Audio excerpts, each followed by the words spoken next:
I was about 12 years old when my parents sent me to that shithole. They were so determined to get me to camp. Not just that camp, but really any camp. I took it as code for we'll be at work all week and we don't trust you along. My parents showed me the brochure. It actually looked kind of fun. The picture on the front of the brochure had slides, activities, and really anything that a 12-year-old kid would want in a camp. It was pretty legit. The kids all seemed to be having fun in the picture. I kowtowed to the idea and eventually gave in. I remember it like it was yesterday. Camp Omega in the foothills, Virginia, in some small town. It was like any other camp. Bunks to sleep in, campfires at night, and friendly counselors. Looking back on it, maybe too friendly. At the time I thought that they were just being friendly because it was their job. I have never been so wrong. Camp was fun at first, though the activities were a bit odd. We had to make these dolls that looked like us. Mine had straw for hair and blue button eyes. Then we had to make these bracelets with our names on them. Everything was personalized, which I expected from camp. We had campfires and shared our feelings until we knew each other pretty well. There were about 25 other campers and 15 counselors. One camper stood out to me. Her name was Jeanette. She was nice and didn't talk too much. I was shy too, so we connected easily through enjoying the silence. It was the last day of the week-long camp. I was so happy to be going home the next day. Camp was fun, but I missed home. We sat at the fire with everyone, including the counselors. I wasn't sure if it was the fire, but they looked different. They looked familiar, but their faces were pale as ghosts. I shrugged it off and listened to the next activity. I wish I didn't. We all had our dolls that resembled us. I held mine in my hands and tried not to look at it, as its blank blue button eyes stared into me. This represents the old you. The you before camp, the lead counselor said to all of us. Then they had us throw the dolls into the fire. I watched as mine was engulfed in flames, snapping and popping as the fire consumed its canvas skin. You are a new person now, the head counselor told us. After the doll burning, they told us there would be a goodbye ceremony and dinner. Two of the counselors led us back to the cabins and told us to pack our stuff. They explained that the celebration ceremony was at the nearby barn on the edge of the property. The other counselor left, so it was just one with us. His name was Scott. He was always nice and had good jokes. He waited at the fire pit as we all gathered our things. He was acting weird as I sat next to him waiting on everyone else. He was staring into the fire silently with a disturbed look on his face. "I love you," he muttered once we were all assembled. I didn't know whom he was talking to, so I assumed I misheard him. "I love you guys and I'd do anything for you," he said clearly so we all heard it. We all looked at each other with confused expressions, but it was a nice gesture and we said that we loved him too. He smiled and got up. "We're ready," he stated, and led us through the forest to the edge of the camp. It was dark and the air got thicker. I was excited for the ceremony. I was ready to leave and go home where there was cable and internet. I've had enough of the outdoors. We suddenly exited the woods and the barn loomed in the darkness. All of the camp counselors stood around it in a circle with torches in hand. I felt my stomach drop. I knew something wasn't right as they ushered us all into the barn. It was an old rickety structure. I'm sure wasn't up to any building code, and I was also pretty sure we shouldn't be in there. The counselors stepped inside and formed a circle around us, closing the door behind them. The head counselor broke from the circle and stood before us. "Jeanette Lewinsky, please come forward for your departure," she said. We all looked uneasy, but Jeanette stepped forward. I was happy for her. Maybe she would get a ribbon or something cool to take home. The counselors moved from the ring around the barn to a ring around us, all the while holding their torches. I could feel my heartbeat quicken as they came closer and closer and stabbed Jeanette in the neck. She didn't scream, and suddenly it was sudden pandemonium as the counselors threw their torches at the walls of the barn. I didn't notice that all of the counselors had long serrated knives with them.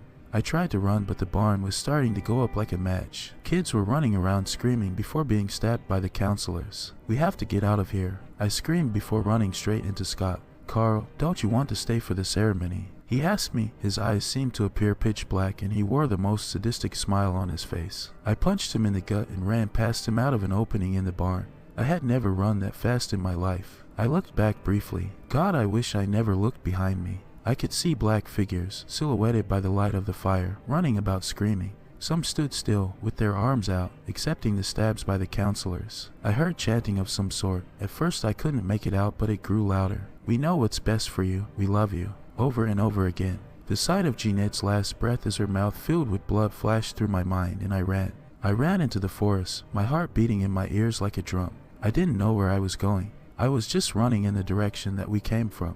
The chanting followed me. "We know what's best for you. We love you." It repeated like a broken record, over and over. The glow of the inferno lit the property dimly, so I was able to come out the other side where the cabins were. I looked behind me again. I could see the brush moving and the chanting growing louder. How did they find me? How did they follow me? We know what's best for you. We love you. I ran faster, but I felt a hand tug at my shirt.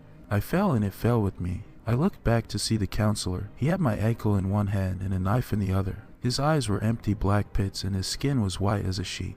I screamed and kicked the knife out of his hand with my other foot. That loosened his grip a bit and gave me time to get back to my feet and run towards the exit. The sign reading Camp Omega stood hauntingly above the entrance. I ran straight through it. The footsteps behind me stopped as the counselors did. I looked behind again, and there they stood.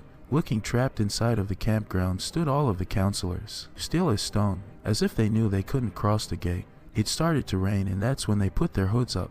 I didn't even notice the hoods and robes before. Even in the dim light, I could tell they were blood red.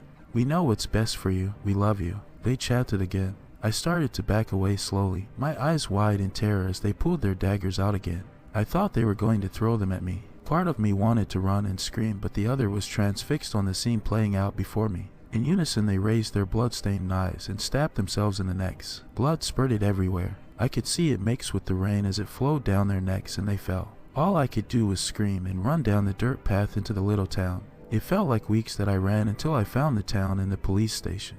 Relief washed over me as I entered the wooden doors. I must have looked like a mess. My hair was matted with a mixture of sweat and rain. I probably had blood on my hands. I looked down at them. They were clean. The rain must have washed the blood off. I walked to the front desk as calmly as I could where the secretary looked at me. She had a shocked expression on her face as if I had just risen from the dead.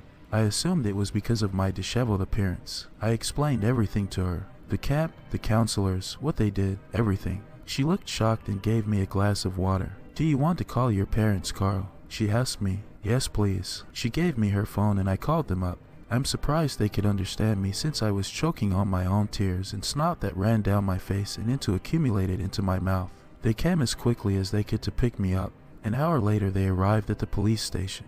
I was so relieved that they found me that once I got in the car I closed my eyes. I felt safe. I must have fallen asleep because when I opened my eyes we were in an unfamiliar place. I blinked a few times. We were parked in front of a brick building that loomed gloomily overhead. It was then that I realized something. The woman at the police station. How did she know my name?